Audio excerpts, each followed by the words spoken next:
On March 20th, 1995, in the middle of Tokyo, two men were heading towards the subway station, just as rush hour was about to begin.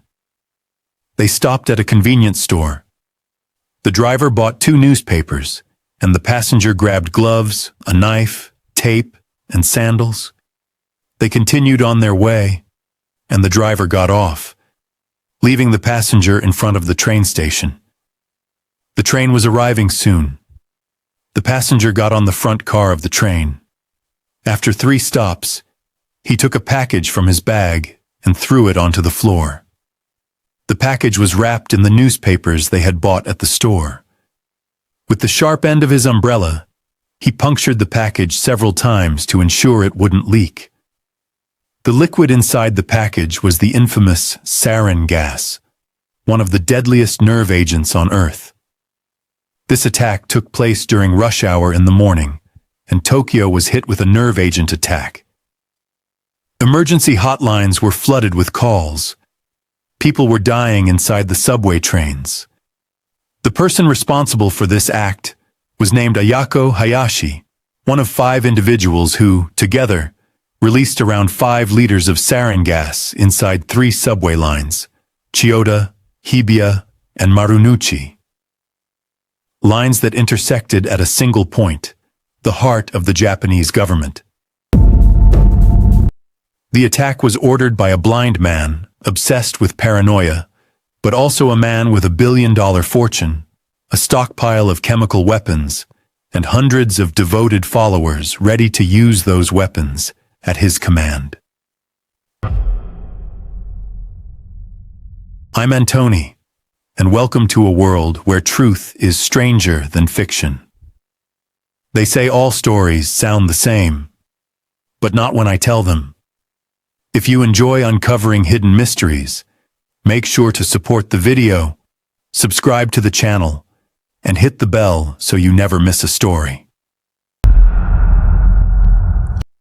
This man, who brainwashed thousands with a twisted spiritual system, convinced them that saving the world meant destroying it. Today, I will tell you the story of the sarin gas attack on the Tokyo subway. Even if similar stories exist, none can compare to the one I'm about to share. Shoko Asahara was born into a family that made tatami mats. He was partially blind, with only one functional eye, but it didn't affect him psychologically. As a child, his family sent him to a special school where he used his remaining sight to control his classmates, many of whom were completely blind.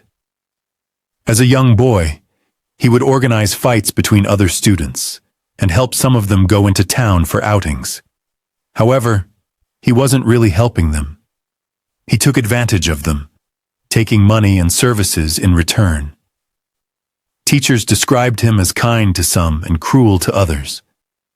After 20 years of studying, he graduated and worked as a massage therapist, offering acupuncture and herbal treatments. 3 years later, he met his wife through her family and opened a shop selling herbal medicines. But he discovered a new talent. He started selling snake oil, making hundreds of thousands of dollars by selling fake remedies. He was a skilled salesman, but not a skilled liar, and eventually, he was caught and exposed as a fraud. The scandal led him to prison, and with it came a burning hatred for the state that had taken everything from him. During these difficult days, he turned to meditation, yoga, and Eastern philosophy.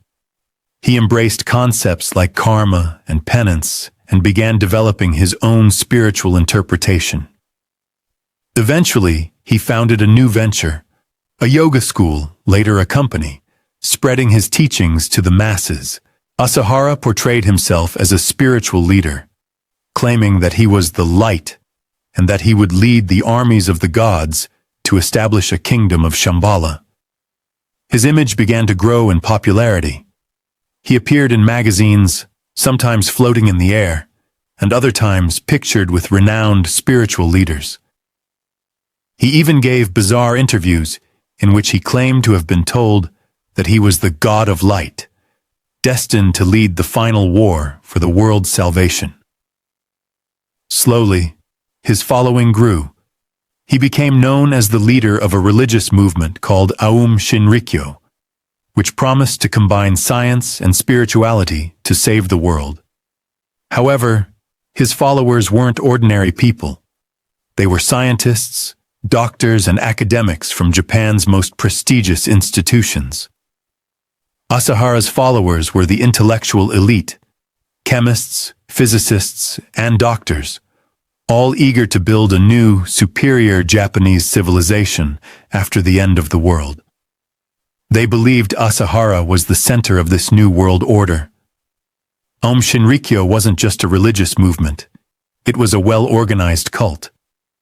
Asahara's teachings were a blend of mysticism, pseudoscience, and extreme loyalty. He led his followers through grueling practices, pushing them to their limits. They underwent intense physical training, fasting, and mind control techniques. Asahara's promises of spiritual power attracted many, but these were, in fact, simply methods of extreme brainwashing. As the organization expanded, Asahara became more convinced that the end of the world was coming, and he made countless apocalyptic predictions. He even claimed that Tokyo would sink into the sea and that a nuclear war would occur between the US and Russia in 2003. He convinced his followers that the world was full of undeserving people, and that Aum Shinrikyo would lead the world to salvation. But to do so, they needed to purify the world by destroying it. In 1988, a tragedy occurred within Aum Shinrikyo's ranks.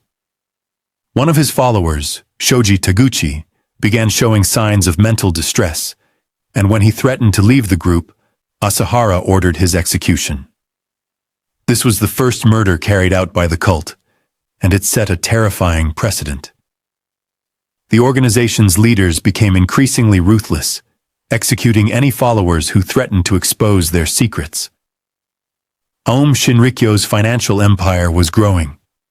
Asahara had a powerful financial backer, his own daughter, who helped them build an empire worth billions. They engaged in numerous profitable ventures, including real estate, fitness centers, and computer sales. They also expanded into dangerous fields, including the production of chemical weapons. Asahara's reach continued to grow, and he continued developing weapons of mass destruction, including sarin gas, which he would use in his infamous 1995 subway attack. By this point, Aum Shinrikyo had become a major threat to Japan and the world. By 1995, Aum Shinrikyo had grown into a powerful and dangerous organization, with members not only in Japan, but also in various countries worldwide. Asahara's delusions of grandeur grew as he believed himself to be the only person who could lead humanity to salvation. His followers, many of whom had been brainwashed and manipulated, believed in his vision of the apocalypse and the need for violence to save the world. On the morning of March 20th, 1995, the cult decided to carry out their most terrifying attack. The group's leadership, including Asahara, had been planning for months. They believed that the sarin gas attack on the Tokyo subway would trigger the downfall of the Japanese government and begin the fulfillment of their apocalyptic prophecy. The attack was meticulously planned. The perpetrators, 5 members of the cult, were given the task of releasing the deadly gas inside the subway system during rush hour, hoping to cause mass panic and death. They traveled to different stations, each carrying a package containing liquid sarin. The cult members punctured the containers in the crowded subway cars, releasing the deadly nerve agent into the air. Within minutes, the effects of the sarin gas became evident. People were choking, convulsing, and losing consciousness. The horror of the attack unfolded in real time. Trains were filled with people collapsing and gasping for breath, some even dying in the cars. The Tokyo Metropolitan Police and emergency services were overwhelmed with the chaos and confusion. Despite the efforts of first responders, 13 people lost their lives that day, and over 1,000 others were injured. The psychological trauma from the attack would leave lasting scars on the survivors and the city itself. The subway attack was just one part of Aum Shinrikyo's grand plan. Asahara and his followers believed that by inciting widespread terror, they could pave the way for their spiritual new world. The cult's members also believed that they were fulfilling a higher purpose, a divine calling from their leader. In the aftermath of the attack, the Japanese authorities launched a massive investigation. They soon discovered that Aum Shinrikyo was behind the deadly attack and had been involved in numerous other illegal activities, including the production of chemical weapons, kidnapping, and murder. Police raids uncovered a vast network of weapons, including sarin and other toxic substances, as well as illegal equipment used to create these deadly agents. The authorities also discovered that Asahara's ambitions went far beyond the subway attack. He had been planning additional attacks, including the use of even more dangerous chemical weapons, and was plotting to launch a full-scale revolution in Japan. But despite his efforts, the cult's reign of terror was coming to an end. Asahara and several of his closest followers were arrested and charged with a variety of crimes, including murder, attempted murder, and terrorism. The investigation uncovered the full extent of Aum Shinrikyo's horrific actions, and many of its leaders were sentenced to death. In 2006, Shoko Asahara was convicted of multiple crimes related to the subway attack, including masterminding the release of sarin gas. He was sentenced to death, and after years of appeals, the sentence was carried out in 2018. Several other members of the cult were also executed or imprisoned for their roles in the attack and other crimes. The legacy of Aum Shinrikyo remains a dark chapter in Japan's history. The Tokyo subway sarin attack was a turning point, not only in terms of the immediate devastation it caused, but also in how it reshaped Japan's approach to terrorism and cults.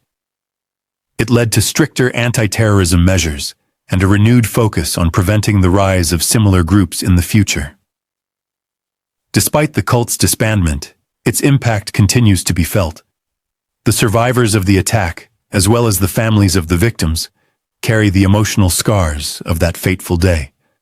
The trauma of the sarin gas attack still resonates in the collective memory of the city of Tokyo, a reminder of the dangers of unchecked extremism and the destructive power of manipulated ideologies. The world is full of mysteries. Some are waiting to be discovered, and others are better left untouched. If you enjoyed this story, don't forget to like the video, subscribe, and hit the bell for more strange and thrilling tales. Until next time, stay curious, stay mysterious, see you next time.